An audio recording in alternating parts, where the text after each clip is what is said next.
pues si en algún momento dado ve que podemos cortarla, nosotros queremos empezar, doctor Restrepo, pidiéndole que nos haga un panorama general del campo colombiano. Pues usted que está sobre el tema todos los días, nadie mejor para darnos una visión general, compleja de lo que es el campo colombiano en el momento actual.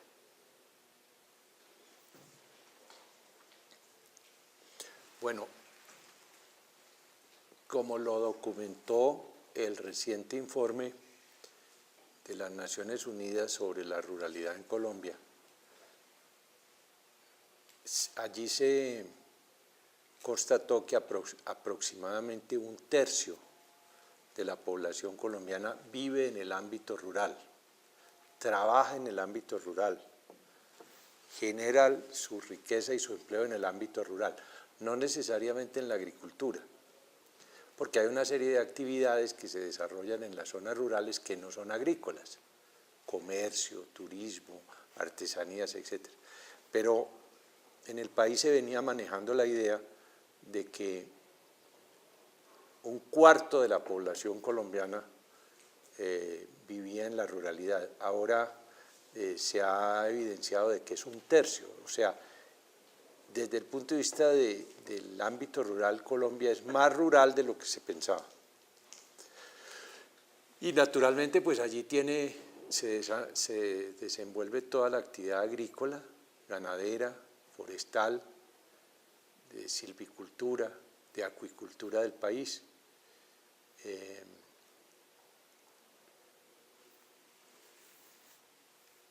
Tenemos pues diversos tipos de agricultura en Colombia, que no necesariamente son excluyentes, que hay que, mediante unas políticas de desarrollo rural adecuadas, tienen que convivir y tienen que desarrollar sinergias positivas. Tenemos la agricultura de porte grande, de miras de exportación, de alta tecnología, intensiva en capital, y tenemos también la pequeña y mediana agricultura. En esa pequeña y mediana agricultura se produce el 70% de la comida que se consume en Colombia.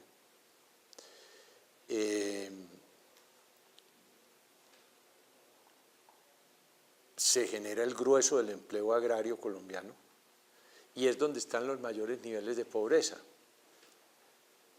No solo dentro del sector agrario, sino en general en el país. Por eso las políticas públicas en este momento buscan pues, desarrollar temas de desarrollo rural. Vamos a presentar un proyecto de ley que va a ser una gran compilación y una gran visión del desarrollo rural y que en cierta manera va a ser el complemento de la que ya se aprobó, que es la ley de víctimas y de restitución de tierras.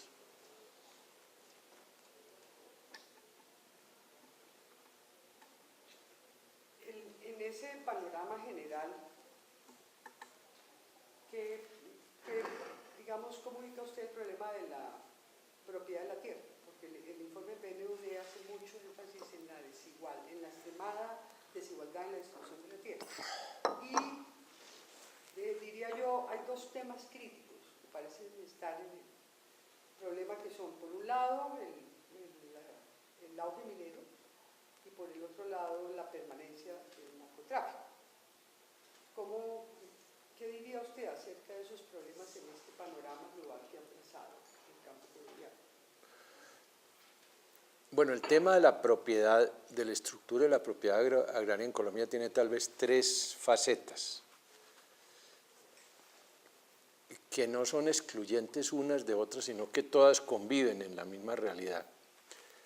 Primero hay un problema de concentración de la propiedad agraria. Ha ido creciendo, creció mucho en las décadas, en las últimas 2, 3 décadas, sobre todo asociado a los problemas del narcotráfico, porque los narcotraficantes invirtieron parte de sus excedentes comprando tierras en los valles ricos del Magdalena, del Cauca. Entonces, allí hay un fenómeno de concentración que ha aumentado. el Gini se ha deteriorado en materia de tenencia de la propiedad agraria. Pero al mismo tiempo, y aunque suene un poco paradójico, la estructura de la tenencia de la tierra en Colombia es también una estructura que se caracteriza por su excesiva atomización o minifundización.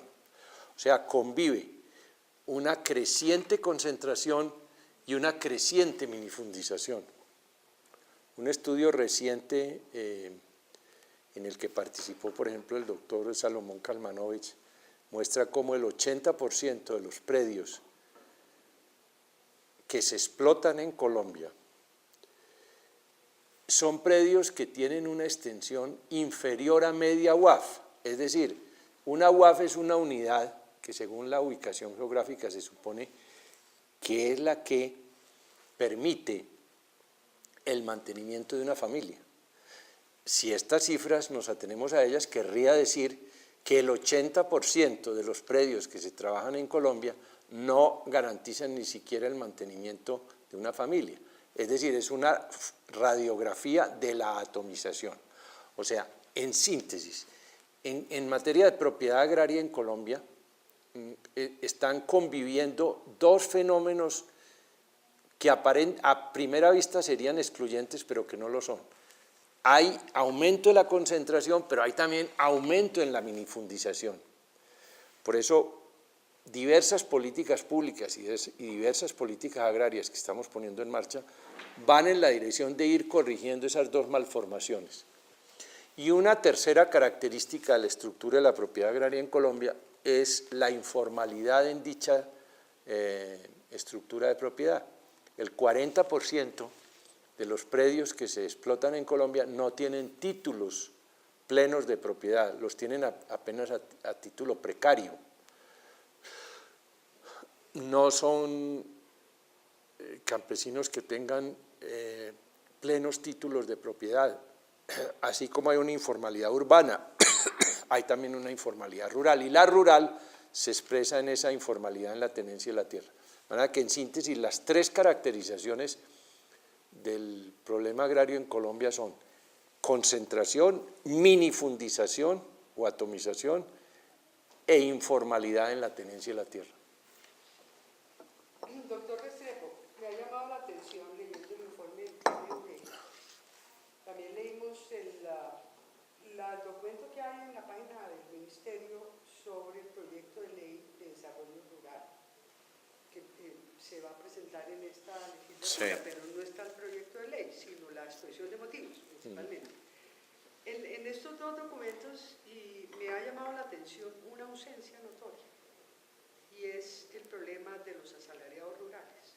O sea, el informe sobre pobreza rural del 2009 da las cifras.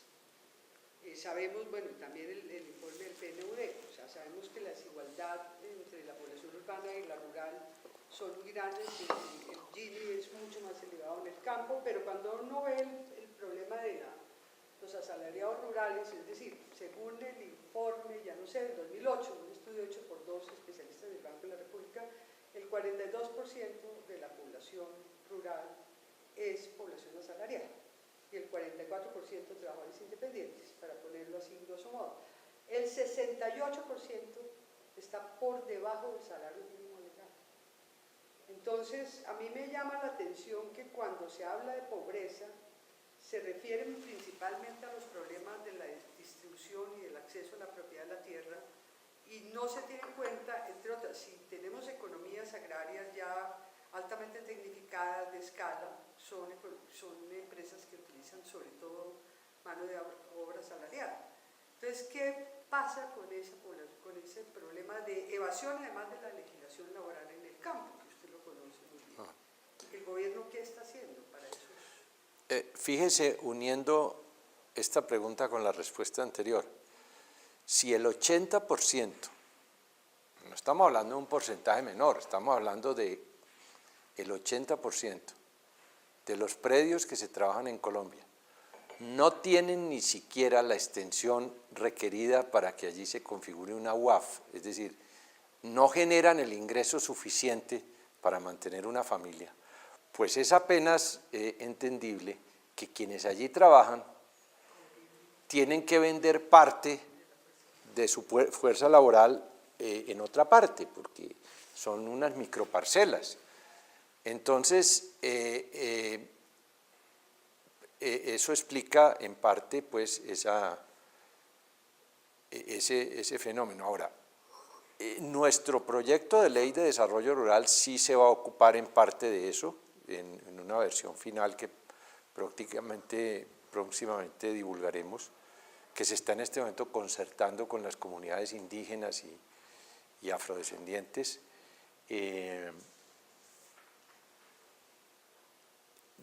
Tenemos algunas iniciativas para ir, por ejemplo, ampliando y profundizando los esquemas de seguridad social en el campo, porque los esquemas de seguridad social son precarios en el país, pero son aún mucho más precarios en el campo, en pensiones, en riesgos profesionales, en cualquier parte que se le mire. Ahora, hay un problema no solo rural, sino nacional, también lo es urbano, de evasión del salario mínimo. Ahí tiene que haber unas medidas policivas y represivas, porque obviamente quien esté pagando menos del salario mínimo está infringiendo la ley, pero evidentemente todas las cifras coinciden en que hay evasión del salario mínimo grande. Y todo lo que se pueda hacer en la dirección de ir formalizando las relaciones laborales, no solo la tenencia de la tierra, va en la buena dirección. La ocupación en el campo la desocupación en el campo es menor que en las ciudades, pero el grado de informalidad de las relaciones laborales es mayor en el campo que en las ciudades. Ahí hay un trabajo muy grande que hacer y muchas iniciativas concretas que estarán en la Ley de Desarrollo Rural y vienen ya estando en otras, van en esa dirección. ¿Los gremios dicen algo respecto a los bajos, a la evasión del salario mínimo, de las prestaciones sociales en el campo o no? Pues es un tema que... en nacional, pues ese es un tema que está siempre a flor de labios y sobre la mesa en todas las comisiones de concertación, porque el salario mínimo se concierta anualmente, este año se concertó, y allá hacen parte los gremios y los sindicatos y el gobierno a través del Ministerio del Trabajo. Pues obviamente uno de los temas es que el salario mínimo no basta con fijarlo, sino que se requiere aún aplicarlo. Vigilar que se aplique. Sí. Bien. En el prólogo al libro Política Integral de Tierras, usted dice que el gobierno, estoy citándolo entre comillas, el gobierno está empeñado en hacer una nueva reforma agraria, pero sin tener que salir a comprar tierras, a expropiar tierras, por cuanto es posible realizarla simplemente movilizando todas las tierras que están inertes y mal administradas, perdidas, despojadas al mismo Estado y que pueden complementar el triángulo de la política agraria. Una dotación de tierras que no se hará como se realizó en el siglo pasado. Eso me parece un anuncio sumamente importante. La pregunta que tenemos es: ¿qué instrumentos, qué mecanismos jurídicos y económicos utilizará el gobierno para movilizar las tierras inertes y mal administradas? Porque esto significaría un viraje con respecto a las políticas agrarias del país en el siglo XX. Sí. A ver, ¿qué fue lo que hizo el INCORA en el siglo pasado? El INCORA recibía unas apropiaciones presupuestales y salía a comprar unas fincas, la mayoría, o a expropiar unas pocas. Y esas las distribuía entre campesinos. ¿Cuánto podía hacer? Tanto cuanto fueran las apropiaciones presupuestales que le dieran al INCORA, y tanto como fueran exitosas las negociaciones que el INCORA adelantaba con los dueños de esas tierras que adquiría, porque expropió muy pocas, la mayoría las compró. y eso dio lugar pues a pleitos y a discusiones y a desgaste. Entonces los estudios retrospectivos que se pueden hacer de lo que fue la experiencia del INCORA es que en términos de tierras, a pesar de que fueron casi 20 años de actividad, fue más bien pobre. ¿Nosotros qué nos hemos encontrado? Nosotros nos hemos encontrado con un banco de tierras que está allí a disposición del Estado, pero que hay que movilizarlo, no hay que comprarlos, pero hay que movilizarlos, y que pueden ser en términos de hectáreas aún muchos más de las que se puede hacer comprando tierras. Están las tierras que ha venido incautando el Estado de los narcotraficantes. Se calcula que hay 500.000 hectáreas que han sido incautadas, 100.000 de las cuales ya empiezan a tener extinción de dominio, es decir, son tierras que tienen la vocación de ir saliendo para dotaciones y programaciones de dotación a campesinos sin tierra. Están viejas tierras que están todavía en poder del Estado, que vienen desde los tiempos del antiguo INCORA, que nunca adjudicó. Se llama el Fondo Nacional Agrario. Están las tierras que el propio Estado está recuperando, que le habían quitado en donde el Estado había sido la víctima, lo habían despojado de sus tierras, personajes como por ejemplo Cuchillo, en los Llanos Orientales, que se ideó la manera para alterar los registros notariales y de tierras que eran fiscales y públicas hacérselas apuntar a él. Eso lo estamos revirtiendo, revisando, y todas las tierras así se están revirtiendo a su legítimo propietario, que es el Estado. Naturalmente las tierras que se van a restituir a los despojados de las tierras, que no son pocas. Están igualmente las tierras que se están titulando, que se están formalizando dentro de lo que mencionaba anteriormente. Hasta el momento en este gobierno hemos formalizado cerca de 700.000 hectáreas. Es decir, se le han dado títulos plenos de propiedad a la gente. Son tierras que ya se pueden movilizar comercial y agrícolamente más. O sea, todo esto lo que muestra es que el problema no es tanto ausencia de tierras, sino que hay que movilizar las que ya están, y que la manera de movilizarlo no es salir a comprar tierras al estilo de como lo hizo el INCORA en el siglo pasado, sino precisamente todas las diversas mecanismos que hay que poner en marcha para que esas tierras salgan de esa situación de inercia o de inertes que menciono y se puedan poner al servicio de lo que es su vocación natural, que es la dotación de tierras a muchos campesinos que queriendo trabajar la tierra hoy no la tienen. Es una nueva visión más pragmática y más práctica que la antigua visión de las reformas agrarias que se intentaron hacer en América Latina en el siglo pasado, incluida la nuestra. Pero ahí hay un punto que es el de la, digamos, si nos volvemos a la polémica de los años 30, de la función social de la propiedad, y es el de la gran cantidad de latifundios productivos que tiene el país.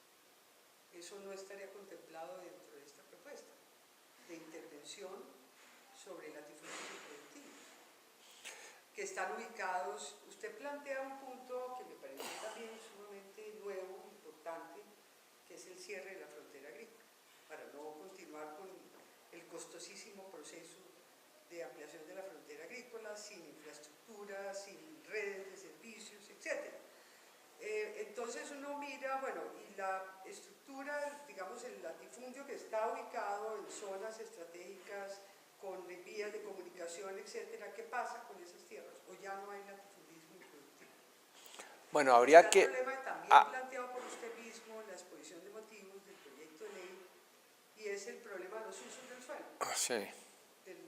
Un sobreuso en ganadería extensiva y una subutilización de las tierras con vocación agrícola.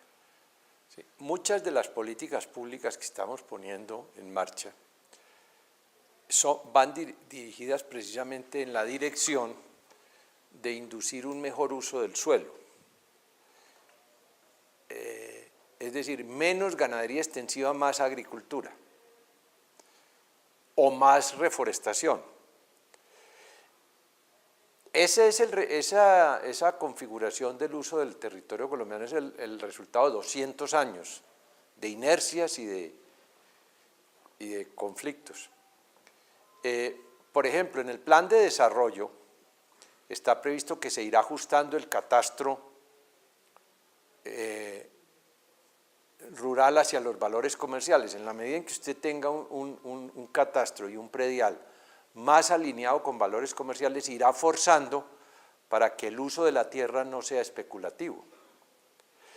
En el proyecto de ley de desarrollo rural también está previsto un uso más eficiente de una figura que viene desde la reforma constitucional del 36, que es la expropiación por uso indebido del suelo o por uso inadecuado. Esas son las medidas, además del propio estímulo a la mayor agricultura, que irá por juegos de rentabilidades generando incentivos positivos para que haya menos menos uso meramente especulativo y más uso productivo.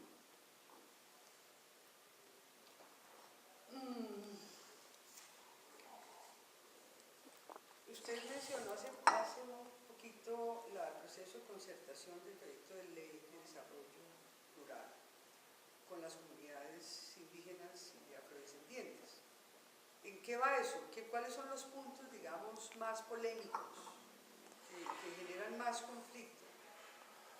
No, es que apenas está comenzando, pero lo cierto es que esos procesos de consulta son supremamente dispendiosos y laberínticos. Con decirle, por ejemplo, que la Constitución dice que los proyectos de ley deben tener 4 debates en el Congreso. Con las solas comunidades afrodescendientes tenemos que hacer más de 30 consultas, porque tiene que ser en diversas regiones, en donde hay poblaciones negras o donde hay poblaciones indígenas, no todas las vocerías son las mismas, no todas. Entonces es un proceso de un desgaste tremendo por la sola logística, más que en los contenidos, es en la sola logística. Estamos en eso, aspiramos en este trimestre, de ahora a marzo, a surtir esa consulta y estar presentando el proyecto de ley ya consultado, porque si no se cae al Congreso en la legislatura que se habla en marzo. ¿Y los gremios del sector han expresado opiniones sobre el proyecto de ley? Sí, ¿Hay algunos puntos de conflicto? ¿O cree usted que con esta propuesta que no, digamos, toca estructuralmente intereses de grandes propietarios, el proyecto puede tener más posibilidades en el Congreso? No, seguramente el proyecto es un proyecto complejo y ambicioso, es decir, nuestra visión es que sea un proyecto tan o más importante que lo fue la Ley 200 del 36, naturalmente a la luz de las nuevas problemáticas del campo colombiano, que no son las mismas de las que había en el año 36, pero de mayor, inclusive de mayor alcance y de mayor aliento. Entonces, obviamente, un proyecto que tiene esa trascendencia, a algunos les gustará, a otros no, habrá críticas de unos, habrá apoyos de otros. Queremos es hacer un aporte normativo a la modernización del desarrollo rural en Colombia, en toda su integridad. Y parte de la base de que el territorio y las relaciones y los usos del suelo y las relaciones, por ejemplo, laborales que hablábamos y de seguridad social, las relaciones entre la frontera del bosque natural y y la frontera agrícola hay que racionalizarlas. Todo eso, pues obviamente, son temas de mucho calado, muy profundos, a todos se les va a meter este proyecto de ley y obviamente ya cuando se inicie el proyecto, la socialización, como se dice, con todos los sectores, pues habrá algunos que aquí o allá van a presentar observaciones. Ojalá que esas observaciones no sean movidas por intereses meramente egoístas de cada grupo, sino que se pueda derivar esta discusión en la dirección de los mejores intereses del país. Pero obviamente no será un proyecto de ley que sea una monedita de oro que le guste a todo el mundo.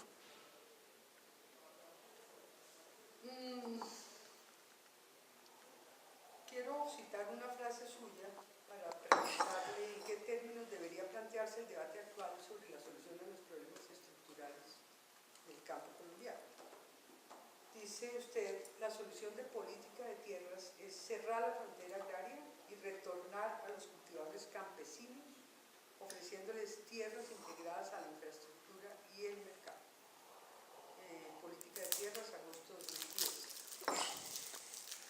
Esto me recuerda, esta discusión se presentó cuando el debate sobre el régimen de tierras, el primer proyecto de Olaya Herrera, y la dio Chaus, el ministro.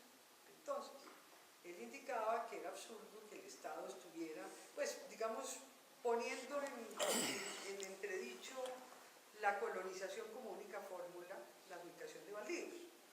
Y decía, mientras hay tierras, digamos, sin explotar, en el centro del país con infraestructura resulta muy costoso. Entonces este planteamiento me parece muy importante y quisiera como ver qué implicaciones tiene, cuáles considera usted que son los temas fundamentales para plantear en el debate que se viene sobre el proyecto de desarrollo rural. Sí, por eso hacía una alusión hace un momento a la ley 200 del 36, que fue la que salió de esos debates de los años 30.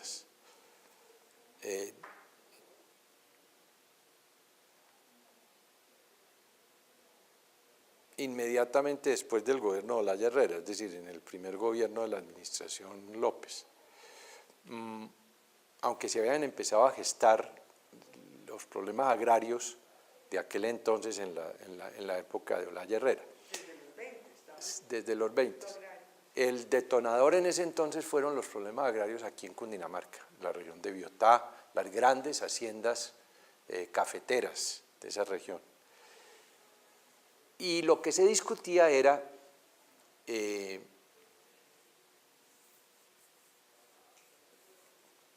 quienes habían estado allí como colonos, si podían recibir del Estado títulos o no. Y eso dio lugar entonces a la ley 200 del 36.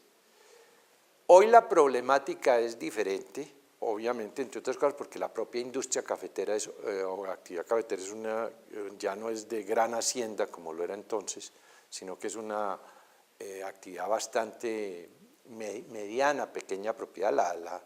La parcela promedio en Colombia de café no pasa de 1,5 hectáreas. Pero el problema en el fondo sí es el mismo. Colombia tiene, su territorio continental lo conforman 114 millones de hectáreas, de los cuales 60, para hablar en cifras redondas, son bosques naturales. El resto, un poco más de la mitad, está entre agricultura, ganadería y sabanas. No en bosques, sino o en zonas de reserva natural, humedales, etc. Entonces, la visión que traducirá el proyecto de ley es que esos 60 millones de hectáreas que tenemos en bosques naturales hay que cuidarlos, hay que sellar esa frontera, hay que desincentivar la tala de bosques legal o ilegal en el bosque natural, muchas veces presionada por el cultivo ilícito. Y el resto, un poco más de la mitad del país, ir induciendo un mejor uso del suelo en esas 62, 64 millones de hectáreas que quedan. De esas 64 millones de hectáreas que tenemos 38 en ganadería, la gran mayoría ganadería extensiva. Tenemos apenas 5 en agricultura. Y todavía más espeluznante el dato, tenemos apenas 350.000 hectáreas en bosque sembrado, en bosque artificial.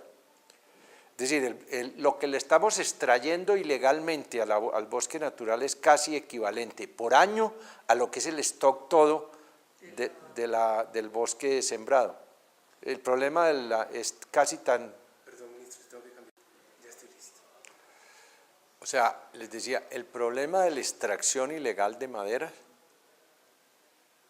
ilegalmente extraída del bosque natural colombiano, que se calcula que son el equivalente a unas 300.000 hectáreas por año, es un problema casi tan grave como es la minería ilegal. Entonces, la filosofía que traduce el proyecto de ley y la filosofía que tenemos es cuidar, sellar, proteger el bosque natural colombiano e ir induciendo unos mejores usos en el resto del territorio. Es decir, más agricultura, más reforestación para fines comerciales o industriales y menos ganadería extensiva. Esa es la gran ecuación que quisiéramos ir desarrollando. ¿Y cómo se hace? Pues por muchos, no hay una sola mecanismo ni un solo instrumento, hay muchos, pero que todos se procure que sean congruentes en esa dirección. El país podría tener un sector pecuario muy eficiente, exportador, seguir teniendo el tercer hato de América Latina como hoy tenemos, probablemente reduciendo en un tercio el área que hoy está ocupando, en vez de 38, 22, 24 millones de hectáreas, y que ir induciendo mayor utilización del suelo para agricultura y para reforestación sembrada o con fines comerciales o industriales. Esa es la dirección que tenemos, esa es la filosofía que informa todos estos proyectos de ley. ¿El TLC ayuda, intensifica, hace obligado ese proceso de modernización de la ganadería, de tecnificación, o no tiene nada que ver? No, sí, el TLC, sobre todo, o los TLCs, porque no es solo unos, hay TLCs con Europa, con el Cono Sur, con otras áreas geográficas. Esos TLCs pues abren las posibilidades para exportar productos pecuarios, pero para poder exportar tenemos que tener unos mecanismos de sanidad, de inocuidad, de tratamiento, de comercialización, quizás más refinados de los que hoy estamos teniendo, unos protocolos sanitarios más rigurosos. O sea, para poderle sacar el jugo a los TLCs tenemos que tecnificar no solo el pastoreo y el engorde del ganado, sino todo el procesamiento de sacrificio y de embarque y de tratamiento, y naturalmente mantener muy alerta todas las políticas de control de la aftosa para que no nos vayan a poner la balota negra de país aftoso que con un gran esfuerzo hemos logrado quitarnos de encima un esfuerzo de varias décadas. Yo tengo otras. Sí.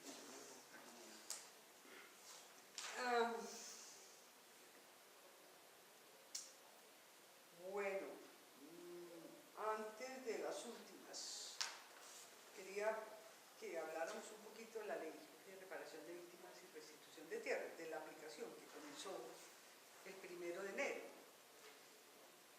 Yo tengo como 3 preguntas en torno a ello. La primera es de los decretos reglamentarios que hay que destacar, ministro, porque el gobierno tenía facultades extraordinarias para hacer la reglamentación de la ley, ¿correcto? La vigencia empieza el 1 de enero del 2012. De esos decretos reglamentarios, ¿usted considera que la opinión pública debe estar enterada de aspectos particulares que ayudarían un poco a hacer más, porque hay mucha inquietud en torno precisamente a la aplicación? Bueno, el mensaje central es que la ley ya comenzó hace 3 días a aplicarse. Y en la práctica, ¿cómo está comenzando? Pues se están empezando a recibir, como lo prevé la ley, reclamaciones de personas que dicen haber sido despojadas de sus tierras. Ya se han recibido más de 6.000 solicitudes, que abarcan unas reclamaciones de más de 400.000 hectáreas. Todo eso se va a estudiar, todo eso se va a analizar. Y finalmente quien dirá la última palabra son unos jueces agrarios que se han creado, que empiezan a funcionar también, y el Estado hará un acompañamiento de las víctimas. Hasta los estrados mismos de los jueces agrarios les ayudará a documentar esta ley y estas pretensiones. Estamos facilitándole también, en virtud de la reglamentación, la vida a las víctimas. ¿Qué quiere decir eso? Bueno, se están abriendo unas 15 oficinas en todo el país donde se va a hacer la recepción de estas reclamaciones. Se ha dispuesto todo este instrumental jurídico paralelo y naturalmente se está iniciando un proceso muy amplio de pedagogía en todo el país para que los que presenten las reclamaciones como las víctimas pues sepan cuáles son sus derechos, cómo los ventilan, cómo los ejercen y cuáles no son sus derechos, para que la gente tampoco tenga pretensiones diferentes de las que la ley les garantiza. Estamos también iniciando un proceso de documentación y de divulgación y de pedagogía en ese sentido, y estamos confiados razonablemente de que se va a poder empezar a cumplir el pago de una deuda social insoluta gigantesca que ha venido acumulando el Estado colombiano, que son todas estas víctimas despojadas de la tierra que no habían tenido hasta este momento unos conductos legales y unos mecanismos para reclamar su restitución de tierras. La pregunta que ronda mucho es si el gobierno cuenta con los suficientes recursos administrativos y económicos para la aplicación de la ley. Usted se refirió a los jueces agrarios, que también recuerda mucho los juzgados de tierras de la ley 200, que se vio la necesidad de crear una instancia jurídica especial. Hoy anuncia el tiempo que ya en la semana entrante estarán nombrados 5 jueces. Sí, y la idea es el aparato, digamos, el aparato que estará en pie funcionando este año, al terminar el año son unos 120 jueces y un número plural también importante de magistrados para cuando haya segunda instancia. Estos 5 son los que ya empiezan en estos primeros días de enero, pero todos los meses irá habiendo nuevos nombramientos y nuevas. Ahora, los recursos los hay. Esta es una ley que va a tener una aplicación durante 10 años, es una ley que se enmarca dentro del marco de la justicia transicional, y entonces lo que ha hecho el gobierno es prever presupuestalmente los mecanismos para que cada año haya las apropiaciones necesarias para ir atendiendo las necesidades de cada año, según las demandas, según las pretensiones, según las necesidades. Pero el compromiso muy sagrado y muy claro del gobierno es que por recursos no se va a incumplir o a inobservar los mandatos política y socialmente tan vinculantes como los que contiene la ley de víctimas y restitución de tierras. El presidente, pues sabemos la frase del presidente cuando presentó el proyecto ante el Congreso, y es que él considera que si la ley tiene una cabal aplicación, él considera que su gobierno habrá cumplido su misión primordial. Al mismo tiempo, en varias ocasiones el presidente Santos y columnistas se han referido a los 2 enemigos de la extrema derecha y la extrema izquierda de esta ley. ¿Cuáles son los principales escollos que en términos políticos y económicos afronta la ley? Económicos me refiero a intereses, ¿no? Sí. A recursos. Si esta ¿Cómo y qué estrategias ha previsto el gobierno para afrontar esos escollos? Si esta fuera una ley inocua, no tendría enemigos, porque las leyes inocuas no tienen enemigos, las leyes que no generan cambio en las estructuras ni en los... Pero como esta ley sí pisa intereses, pisa callos,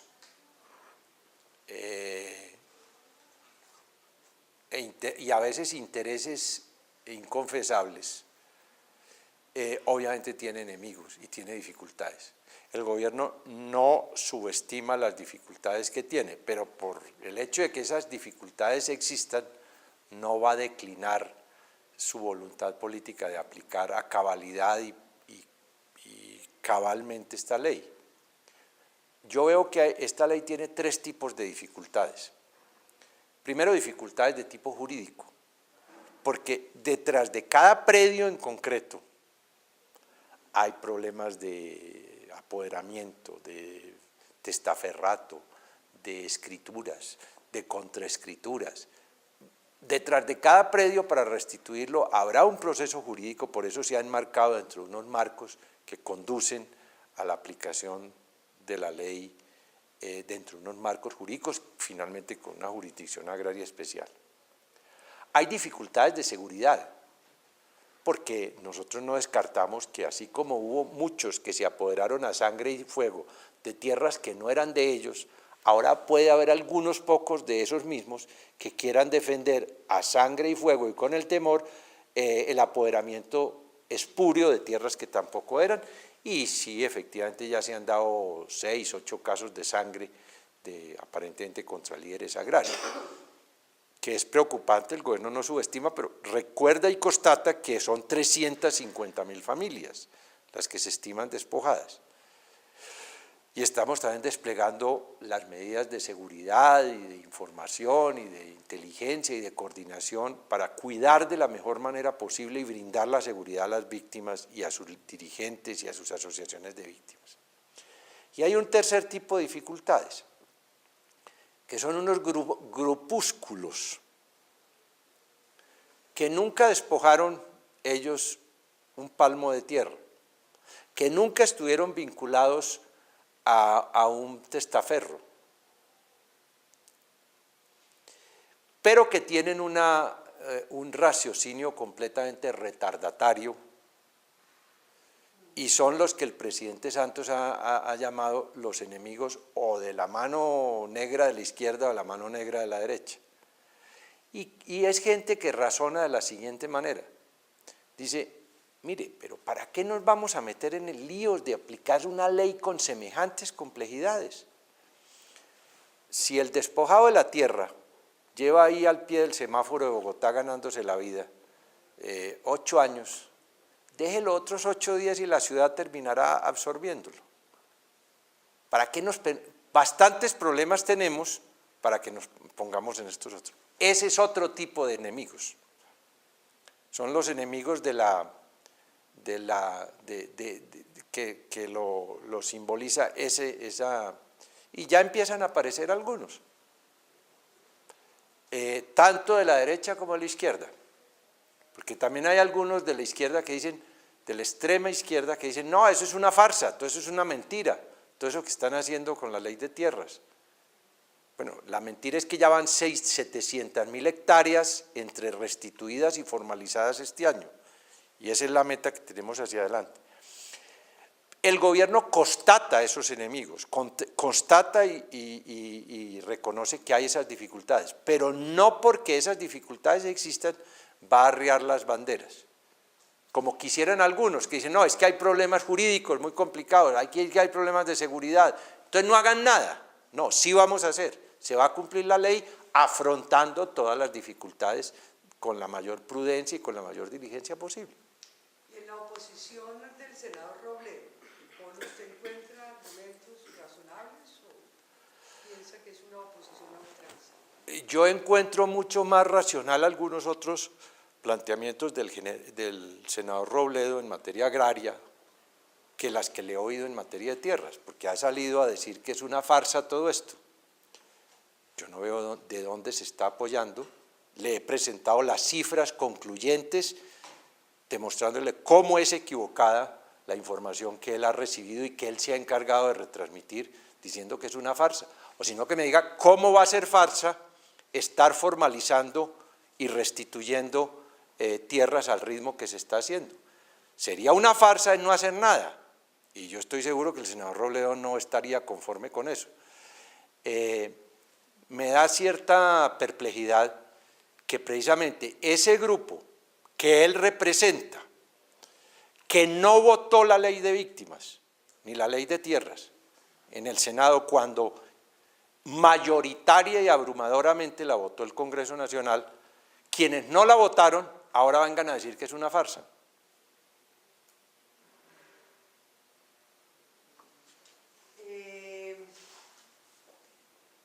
¿Qué proporción del presupuesto nacional anual y del cuatrienio corresponde al sector rural? He visto en algunos artículos que se señala la asimetría entre el peso que todavía tiene el sector rural, como usted lo mostró en términos de empleo, de población, etcétera, y el porcentaje que tiene el sector en el presupuesto. El sector está aumentando, creemos que de una manera importante su participación, pero no brusca, porque hay restricciones presupuestales. Pero ciertos programas estratégicos de desarrollo rural los hemos duplicado y aún triplicado de lo que encontramos a la fecha, y a eso súmele usted el esfuerzo fiscal tan grande que el Estado hará para dar cumplimiento a la ley de víctimas y de restitución de tierra. Es un esfuerzo importante. Ojalá hubiera más plata, pero hay que ir trabajando con lo que se tiene. Usted, no sé, creo que es parte de la reforma tributaria. Usted, hoy hay en el periódico el Tiempo que dice no más paternalismo con los agricultores. Y usted en otra, yo creo que estaba recién posesionado como ministro y fue muy crítico frente a la política de subsidios en el sector agrario. Entonces la pregunta mía iría, ¿hay una reconsideración de la política de subsidios? ¿Y en qué consiste lo que usted anuncia del aumento de la cuota para fiscal para los arroceros, los parvicultores, los caficultores y posiblemente los floricultores? Nuestra política es gradualmente ir derivando, ir cambiando y pasar del otorgamiento de subsidios directos a algunos gremios a más bien la provisión de bienes públicos para todos los agricultores y toda la población rural. Porque históricamente los recursos que siempre son limitados se los llevaba la mayoría a unos pocos gremios que eran los que tenían más capacidad de lobby y más capacidad de presión, pero no necesariamente eran la necesidad. Entonces, el grueso de los campesinos que no tienen lobbies poderosos ni gremios poderosos recibían la cola de ratón, mientras que algunos recibían la cabeza de león. Entonces nosotros estamos gradualmente recomponiendo esto y recordando además que este ministerio no es solo el Ministerio de la Agricultura, sino el Ministerio de la Agricultura y del Desarrollo Rural. Ahora cuando ustedes salgan los invito a que miren una placa que hemos puesto ahí a la entrada, donde está el nombre completo de este ministerio, Agricultura y Desarrollo Rural, porque parece ser que se había olvidado o se había renegado el apellido de este ministerio. Se llama de Agricultura, pero su apellido es de Desarrollo Rural. ¿Y lo del aumento de la cuota para fiscal? Bueno, entonces, como no todo puede ser paternalismo y plata que se entrega y se entrega del fisco, algunos sectores que necesitan hacer unas recomposiciones internas para buscar mayor productividad, tienen también que ayudarse ellos mismos. No solo las platas podrán venir del Estado, el caso del arroz, es un sector amenazado por el TLC, el Estado les ha dicho, vamos a ayudarles, pero siempre y cuando ustedes se ayuden. ¿Y cómo pueden ayudarse ustedes? Pues autoimpónganse una contribución para su propio beneficio, pero más exigente, dada los retos que enfrentan, como es la contribución arrocera. Y así en algunos sectores que necesitan, porque no puede ser solamente a base de subsidios otorgados por el presupuesto público, que siempre son limitados. Pregunta y yo termino después con una. ¿Seguro? Esto sí, seguro, sí, esto terminado. Ministro, para cerrar, usted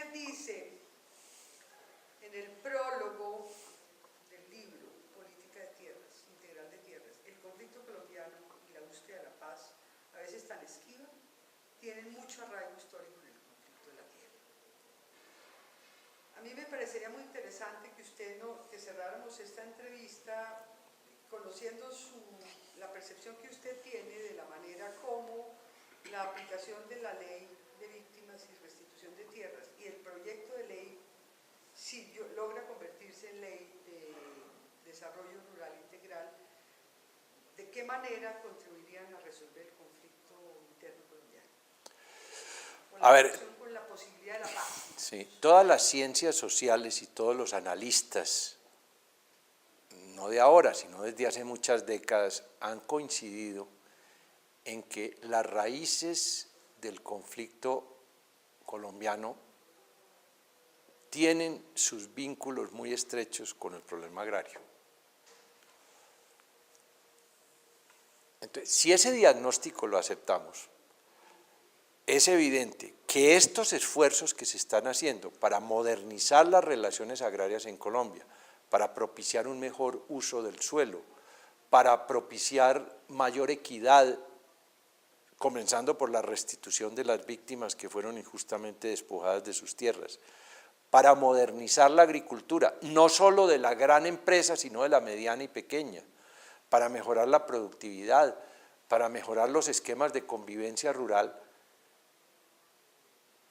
van entonces en la dirección de contribuir a la que históricamente se ha señalado como una de las causas predominantes del conflicto colombiano, que son los conflictos agrarios.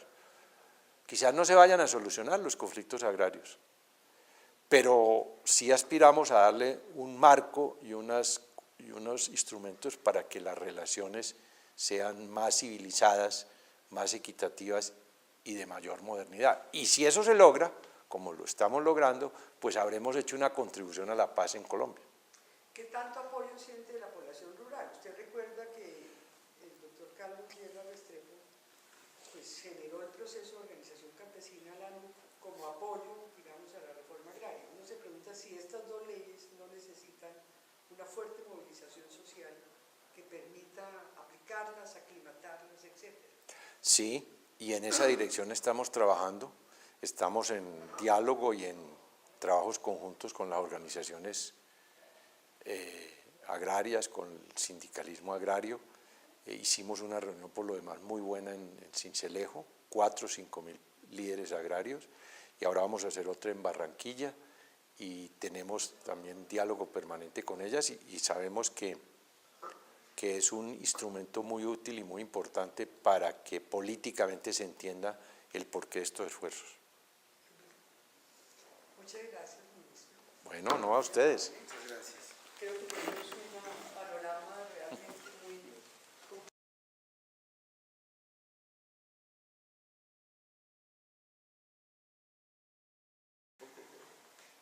Va a ver que el doctor Araujo me dijo que contábamos con una hora.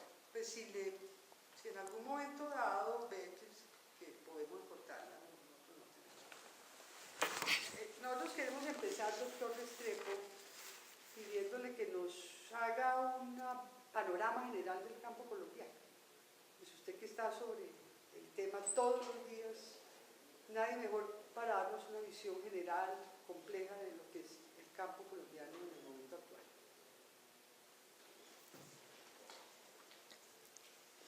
Bueno, como lo documentó el reciente informe de las Naciones Unidas sobre la ruralidad en Colombia, allí se constató que aproximadamente un tercio de la población colombiana vive en el ámbito rural, trabaja en el ámbito rural, genera su riqueza y su empleo en el ámbito rural, no necesariamente en la agricultura, porque hay una serie de actividades que se desarrollan en las zonas rurales que no son agrícolas, comercio, turismo, artesanías, etc. Pero en el país se venía manejando la idea de que un cuarto de la población colombiana vivía en la ruralidad. Ahora se ha evidenciado de que es un tercio, o sea, desde el punto de vista del ámbito rural, Colombia es más rural de lo que se pensaba. Y naturalmente la estructura de la tenencia de la tierra en Colombia es también una estructura que se caracteriza por su excesiva atomización o minifundización. O sea, convive una creciente concentración y una creciente minifundización. Un estudio reciente en el que participó, por ejemplo, el doctor Salomón Kalmanovich, muestra cómo el 80% de los predios que se explotan en Colombia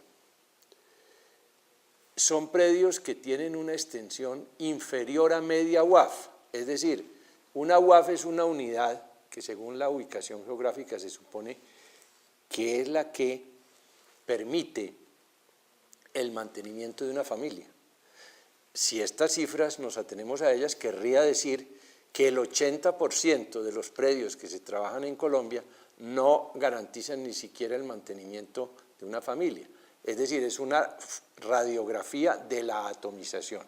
O sea, en síntesis, en materia de propiedad agraria en Colombia están conviviendo dos fenómenos que a primera vista serían excluyentes, pero que no lo son. Hay aumento de la concentración, pero hay también aumento en la minifundización. Por eso, diversas políticas públicas y diversas políticas agrarias que estamos poniendo en marcha van en la dirección de ir corrigiendo esas dos malformaciones. Y una tercera característica de la estructura de la propiedad agraria en Colombia es la informalidad en dicha estructura de propiedad. El 40% de los predios que se explotan en Colombia no tienen títulos plenos de propiedad, los tienen apenas a título precario. No son campesinos que tengan plenos títulos de propiedad.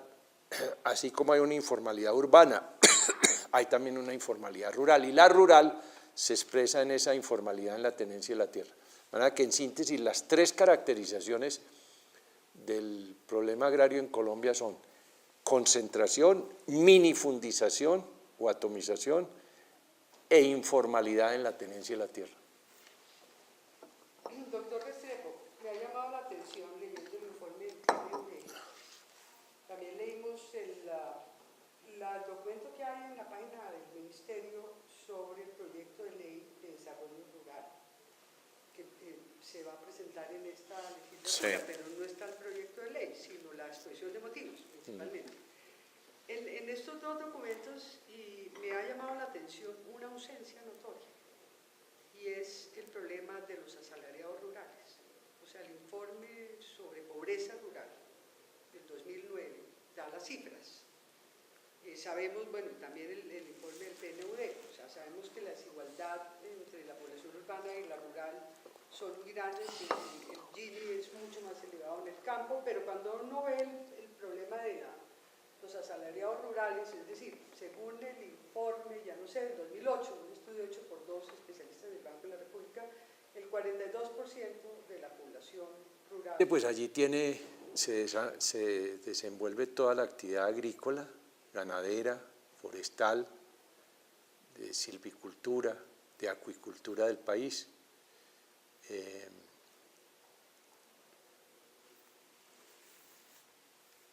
Tenemos pues diversos tipos de agricultura en Colombia, que no necesariamente son excluyentes, que hay que, mediante unas políticas de desarrollo rural adecuadas,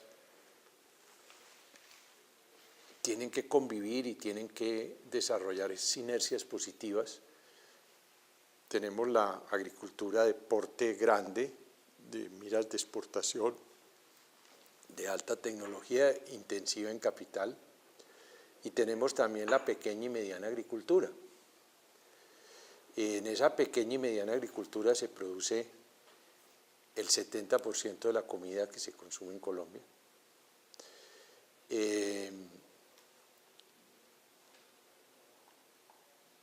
Se genera el grueso del empleo agrario colombiano y es donde están los mayores niveles de pobreza. no solo dentro del sector agrario, sino en general en el país. Por eso las políticas públicas en este momento buscan pues desarrollar temas de desarrollo rural. Vamos a presentar un proyecto de ley que va a ser una gran compilación y una gran visión del desarrollo rural y que en cierta manera va a ser el complemento de la que ya se aprobó, que es la ley de víctimas y de restitución de tierras.